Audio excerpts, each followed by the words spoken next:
My dear students, welcome to Shiksha lab. तो चलिए NCERT math class 10th का देखते हैं।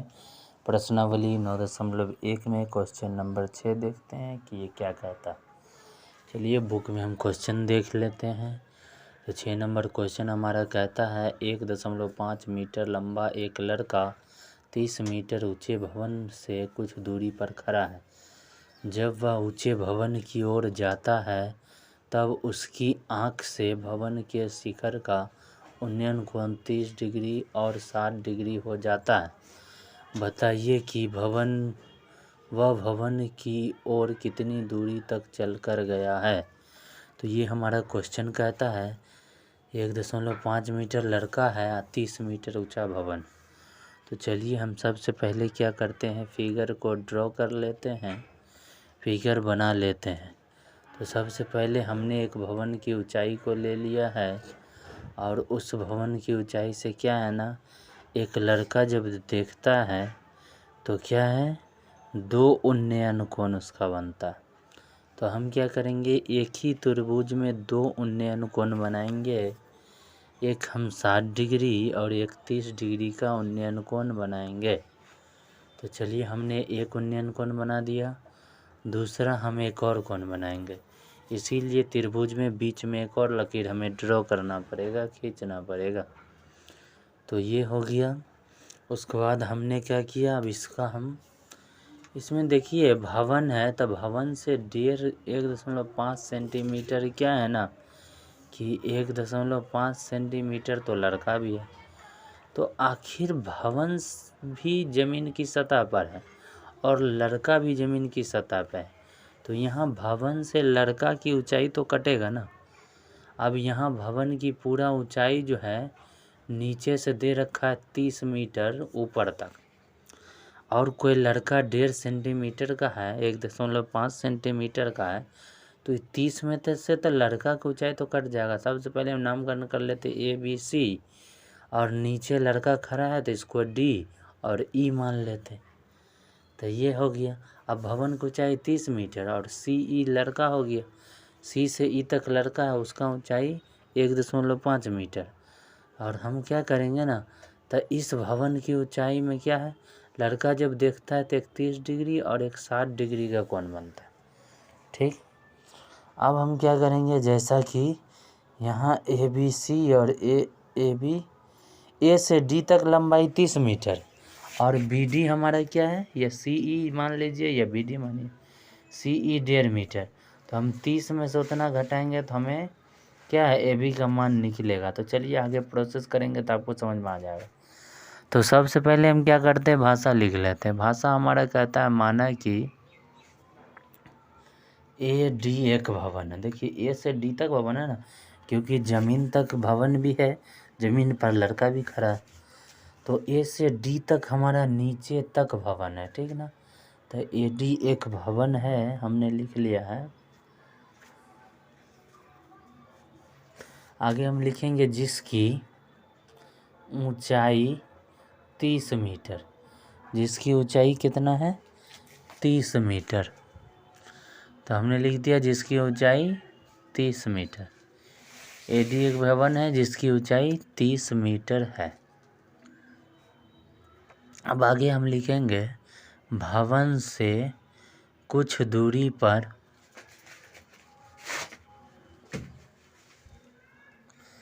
एक लड़का खड़ा है।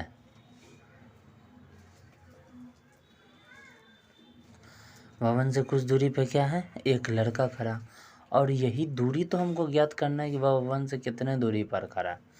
तो भवन से कुछ दूरी पर एक लड़का खड़ा है जिसके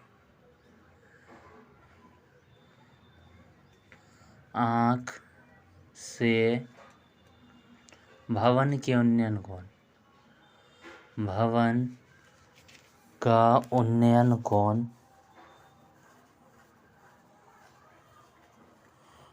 कोण 30 डिग्री और 60 डिग्री बनता है। लड़का जो खड़ा है उसकी आँख से 30 डिग्री 60 डिग्री खड़ा। और अब क्वेश्चन में हमें यही कहा गया है कि भवन की ऊंचाई दिया हुआ है, अब लड़का कितनी दूरी पर भवन से खड़ा है यही हमें ज्ञात करना। तो हमने भाषा लिख दिया कि भवन का उन्नयन कोण 30 डिग्री और 60 डिग्री।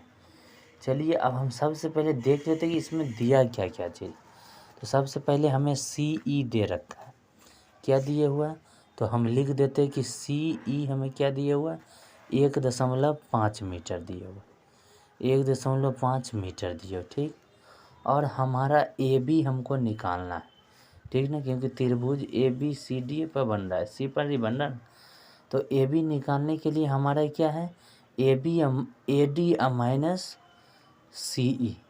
देखिए AD क्यों ली, क्योंकि 30 मीटर जो दिया हुआ वो A से D तक का दूरी दिया हुआ, 30 मीटर A से D तक का दिया हुआ, तो हम AD लिख दिए, उसमें से CE घटा देंगे 1.5 मीटर, तो हमारा क्या निकल जाएगा, AB निकल जाएगा, ठीक। क्योंकि CE लड़का है तो लड़का की दूरी को काट देंगे, तो लड़का से ऊपर जितना भवन बचेगा वो हमारा क्या हो जाएगा, AB हो जाएगा। अब हम चलेंगे कि समकोण त्रिभुज, यहाँ देखिए 2 कोण बन रहा है, तो सबसे पहले हम सबसे नज़दीक वाले कोण को लेकर के चलेंगे, उसके बाद हम दूर वाले। तो नज़दीक वाला कोण हमारा क्या है, 60 डिग्री, 60 डिग्री का। चलिए यहाँ पे O मान लेते हैं, आपको पहले ही मान लेना है। तो यहाँ पर O मान लेते हैं, हम भूल गए तो फिर से हम डाल दे रहे हैं। तो AOB में सबसे पहले क्या हो गया, समकोण त्रिभुज AOB में। तो हमारा AOB में OB निकालना है ना, तो जो निकालना है उसको ऊपर, AB दिया हुआ है उसको नीचे लिखेंगे। तो OB अब बटे AB, AB हमें AB दिया हुआ ना, जो निकालना रहता है उसको ऊपर और जो दिया रहता है उसको नीचे लिखना पड़ता है। तो OB अब बटे AB हो गया। तो OB हमारा क्या है, OB हमारा आधार है, ठीक। और AB हमारा क्या है, लंब है ना, तो AB हमारा लंब है। अब आधार बटे लंब जो होता है वो कोट थीटा का फार्मूला होता है, और थीटा का मान यहाँ 60 डिग्री दे रखा है, तो कोट 60 डिग्री। तो यहाँ हम क्या करेंगे, लिख देंगे कोट 60 डिग्री, ठीक ना। अब कोट 60 डिग्री का मान हमारा कितना होता है, तो उस मान को हम रख देंगे कि 1/√3 होता है। अब OB हमें निकालना है, तो OB ऐसा ही लिखा जाएगा। और AB हमारा दे रखा है कितना, 28.5 निकला ना यहाँ AB, तो वही लिख देंगे 28.5। अब 28.5 1 से गुना होगा, OB √3 से गुना होगा, तो OB को हम √3 से गुना करेंगे तो √3 OB हो गया, अब बराबर 28.5 लिख देंगे, बराबर हम क्या लिख देंगे, 28.5। तो यहाँ हमारा √3 OB हो गया बराबर 28.5। अब OB को इधर रखेंगे, √3 इधर गुना में इधर आएगा तो भाग में हो जाएगा, तो 28.5 बटे √3 हो जाएगा। तो ये हमारा OB का मान निकल गया। O से B तक लड़के की दूरी भवन से बीच हुई वो OB हमारा निकल गया 28.5 बटे √3। अब देखिए लड़का वहीं पे तो थोड़ी ना खड़ा, लड़का हमारा आगे और खड़ा। तो हम सबसे पहले अब दूसरा जो उन्नयन कोण बन रहा है लड़के के आँख से उसका हम निकालेंगे। तो फिर समकोण त्रिभुज किसमें, ACB में, ACB में, ACB में है ना। देखिए A यहाँ OB निकल गया, AOB। अब ACB निकालेंगे तो हमारा ACB हो गया, ठीक है ना।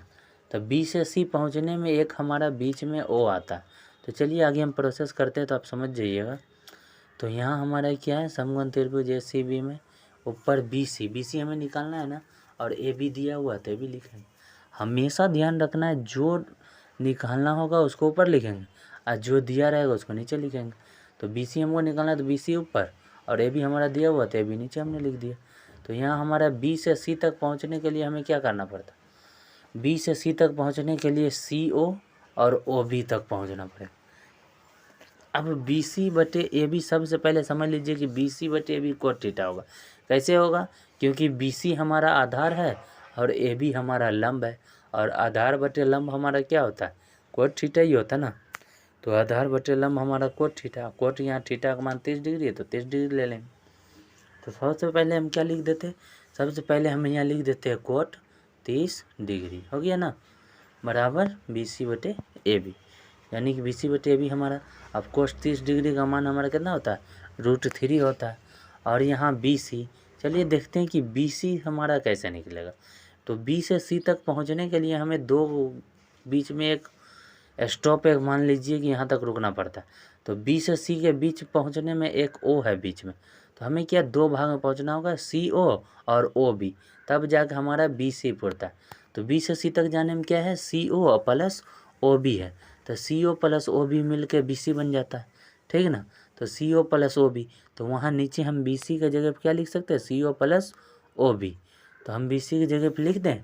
चलिए यहाँ हम क्वेश्चन में ये जो हमारा आंसर है उस आंसर शीट में लिख देते हैं बी सी की जगह पे।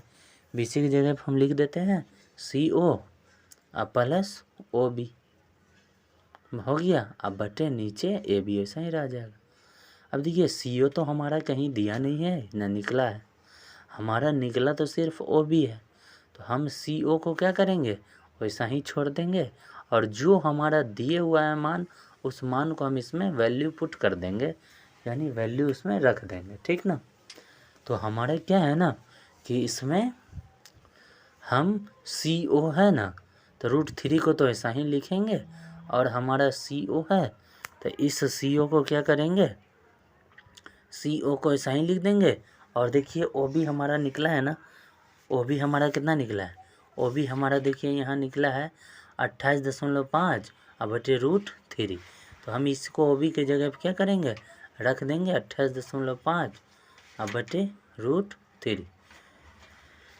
तो चलिए हमने लिख दिया 28.5 बटे √3। अब पूरा डिवाइडेड बाय में ए बी है, ए बी हमारा देखिए कितना निकला था, ए बी हमारा यहाँ निकला है ना, देखिए ढूंढते हैं, यहाँ हमारा देखिए ऊपर में ही ए बी निकला है ना, तो ऊपर में ही हमारा क्या दिया हुआ, ए बी दिया हुआ, ए बी हमारा कितना दिया हुआ 28.5 मीटर, तो हमारा ए बी 28.5 मीटर, ठीक है ना। तो यहाँ ए बी था नीचे, तो नीचे ए बी था, तो हम यहाँ क्या ले लिए, ए बी हमारा 28.5 मीटर निकला है, तो हम 28.5 ले लिए, ठीक। सी और ओ बी का, सी और ओ बी का मान बैठा थी, मतलब जो मान हमें दे रखा था उस मान को हमने रख दिया, तो अब सिर्फ क्या बच गया, सी ओ बच गया। अब हम क्या करेंगे, सबसे पहले √3 को 28.5 से गुना कर देंगे।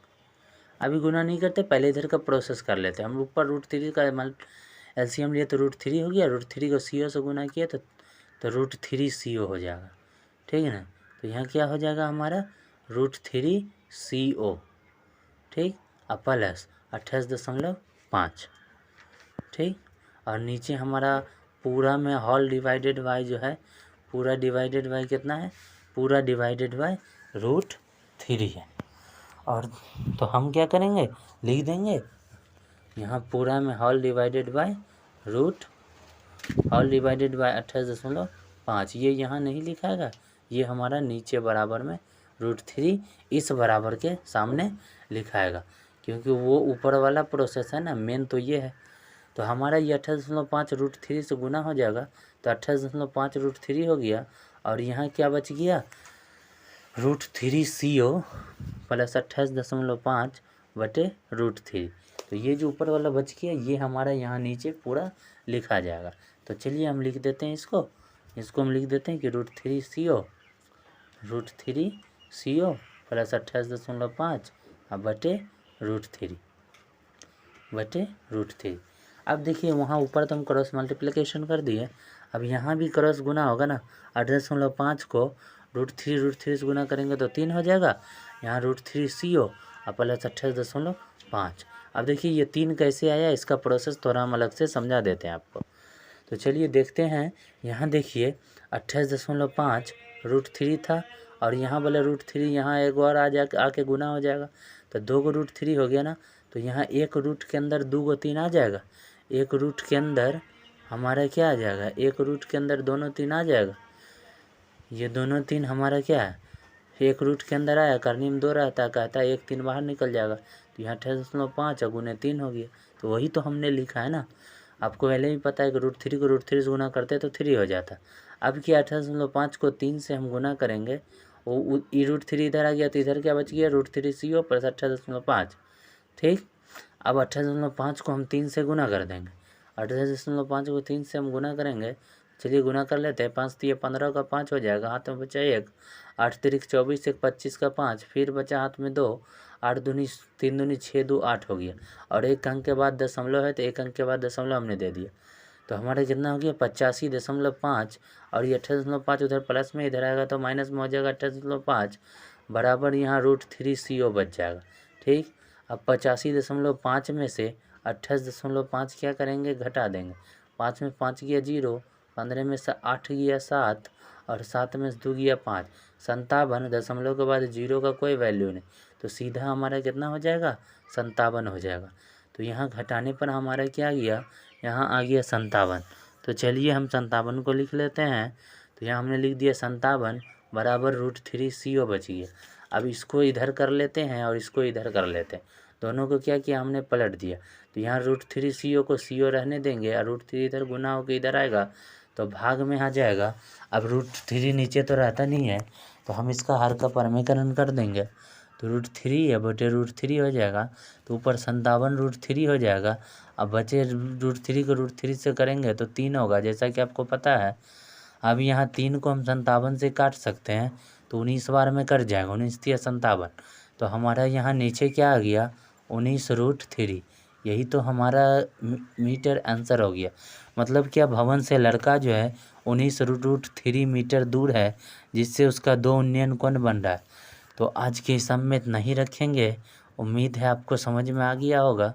समझने में कोई दिक्कत हो तो रिवीजन कीजिए और फॉर्मूला को याद कीजिए।